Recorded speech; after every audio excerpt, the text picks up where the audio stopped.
हर हर महादेव। भगवान शिव के मंदिर में जब भी कोई भक्त प्रवेश करता है तो सबसे पहले उसकी नजर भगवान शिव के सामने बैठे नंदी महाराज पर पड़ती है। नंदी जी हमेशा शांत भाव से शिवलिंग की ओर देखते हुए दिखाई देते हैं। लेकिन क्या आपने कभी सोचा है कि नंदी जी भगवान शिव के वाहन कैसे बने? उनका जन्म कैसे हुआ?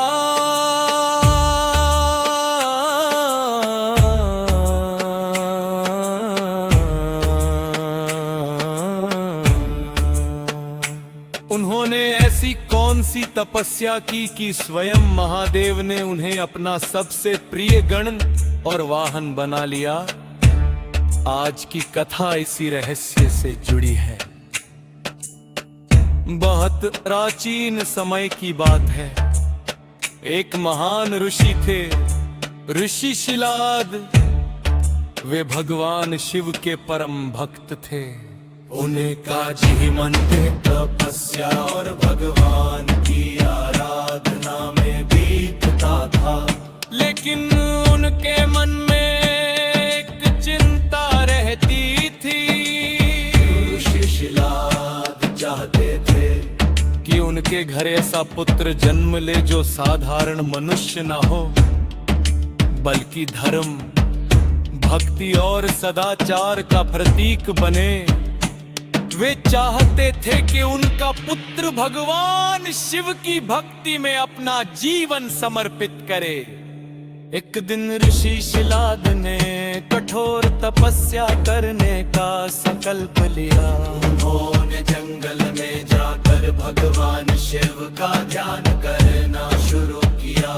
दिन बीतते गए, रातें बीतती गई। तेज धूप हो या ठंडी हवा, ऋषि शिलाद अपनी तपस्या से विचलित नहीं हुए। वे केवल एक ही मंत्र का स्मरण करते, ओम नमः शिवाय। उनकी तपस्या से प्रसन्न होकर भगवान शिव उनके सामने प्रकट हुए। महादेव ने कहा, हे शिलाद, मैं तुम्हारी तपस्या से प्रसन्न हूं। बताओ तुम्हें क्या वर चाहिए? ऋषि शिलाद ने हाथ जोड़कर कहा, हे महादेव, मुझे ऐसा पुत्र चाहिए जो आपके समान धर्मपरायण हो, आपका परम भक्त हो और संसार में सदाचार की स्थापना करे। भगवान शिव ने उन्हें आशीर्वाद दिया। कुछ समय बाद ऋषि शिलाद को एक अद्भुत बालक की प्राप्ति हुई। उस बालक का तेज असाधारण था। उसके चेहरे पर दिव्य चमक थी। ऋषि शिलाद ने उसका नाम रखा नंदी। नंदी बचपन से ही अत्यंत शांत, विनम्र और धार्मिक स्वभाव के थे। उन्हें भगवान शिव का नाम सुनना बहुत अच्छा लगता था। वे छोटी उम्र में ही शिव जी की पूजा करने लगे। एक दिन कुछ महान ऋषि शिलाद के आश्रम में आए। उन्होंने नंदी को देखा और उसकी कुंडली तथा भविष्य के बारे में विचार किया। लेकिन अचानक उन ऋषियों के एक बड़े पर चिंता दिखाई देने लगी। ऋषि शिलाद ने पूछा, महर्षियों, आप इतने चिंतित क्यों हैं? ऋषियों ने कहा, नंदी बहुत तेजस्वी बालक है, लेकिन इसके जीवन में एक बड़ी बाधा दिखाई देती है। इसकी आयु बहुत लंबी नहीं है। ये सुनकर ऋषि शिलाधिकारी दया दुख से भर गया। वे अपने पुत्र से बहुत प्रेम करते थे, लेकिन नंदी ने अपने पिता को दुखी देखा तो पूछा,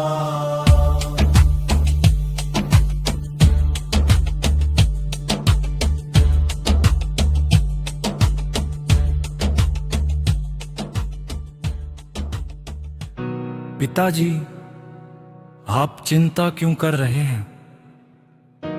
ऋषि शिलाद ने सारी बात बता दी। नंदी मुस्कुराए और बोले,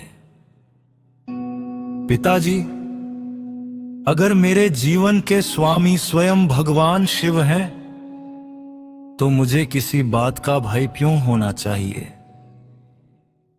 ये कहकर नंदी ने भगवान शिव की आराधना करने का निश्चय किया। नंदी एकांत स्थान पर गए और भगवान शिव का ध्यान करने लगे।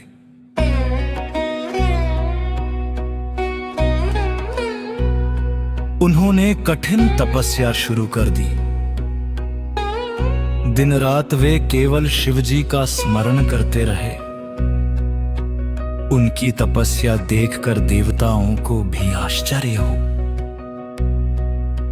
कहा जाता है कि नंदी की भक्ति इतनी गहरी थी कि स्वयं महादेव प्रसन्न होकर उनके सामने प्रकट हुए। भगवान शिव ने कहा, वत्स नंदी, मैं तुम्हारे भक्ति से अत्यंत प्रसन्न हूं। वर मांगो। नंदी ने हाथ जोड़कर कहा, प्रभु, मुझे धन नहीं चाहिए, राज्य नहीं चाहिए और लंबी आयु की भी इच्छा नहीं है। मेरी केवल एक इच्छा है, मेरी भक्ति हमेशा आपके चरणों में बनी रहे। भगवान शिव नंदी की बात सुनकर बहुत प्रसन्न हुए। महादेव ने कहा, नंदी, आज से तुम केवल मेरे भक्त ही नहीं, बल्कि मेरे परम गण रहोगे। तुम मेरे साथ कैलाश पर निवास करोगे। नंदी में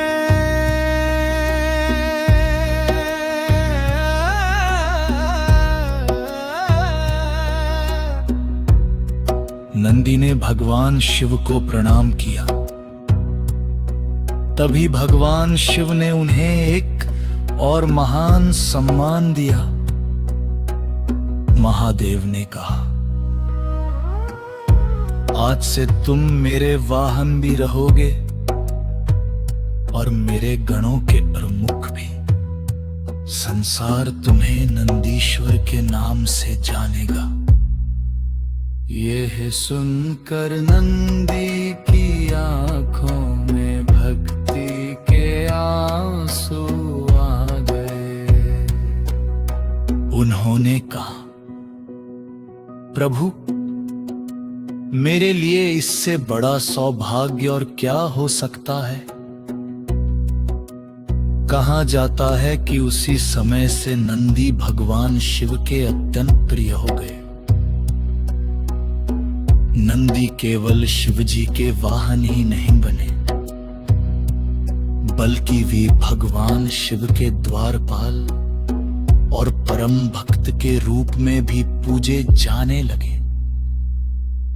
इसी कारण आज भी शिव मंदिरों में नंदी जी को भगवान शिव के सामने स्थापित किया जाता है।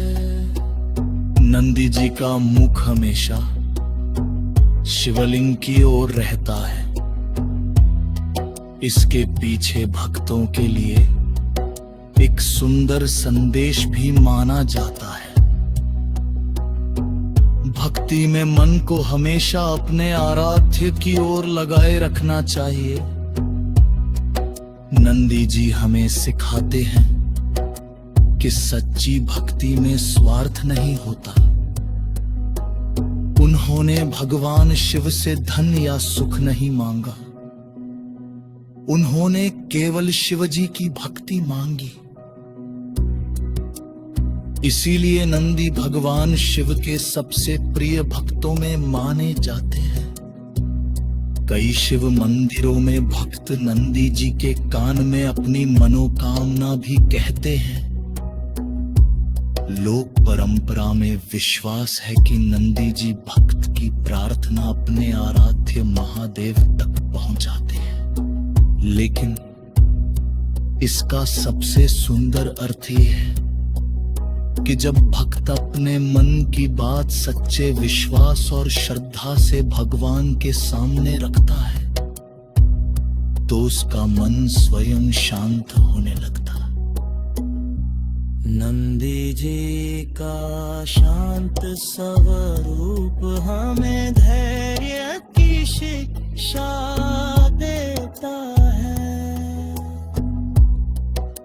वे मंदिर के बाहर बैठे रहते हैं, लेकिन उनकी दृष्टि हमेशा शिवजी पर होती है। न उन्हें संसार की चिंता, न किसी वस्तु की लालसा, बस अपने आराध्य का दर्शन और उनकी सेवा। यही कारण है कि नंदी जी को केवल भगवान शिव का वाहन मानना पर्याप्त नहीं है। वे अटूट भक्ति, विश्वास, धैर्य और समर्पण के प्रतीक भी माने जाते हैं। इस कथा से हमें एक बहुत बड़ा संदेश मिलता है। अगर हमारी भक्ति सच्ची हो, हमारा मन साफ हो और हम अपने कर्मों में ईमानदार रहें, तो भगवान की कृपा पाने के लिए दिखावे की आवश्यकता नहीं होती।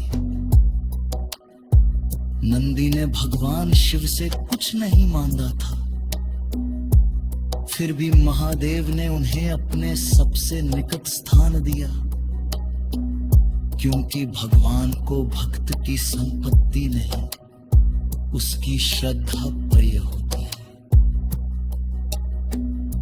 इसलिए जब अगली बार आप किसी शिव मंदिर में जाएं और नंदी महाराज को देखें, तो कुछ क्षण रुककर उन्हें प्रणाम जरूर करें। उनके शांत स्वरूप को देखकर अपने मन में कहें, हे नंदी महाराज, मेरे मन को भी भगवान शिव की भक्ति में स्थिर कर दीजिए। और फिर महा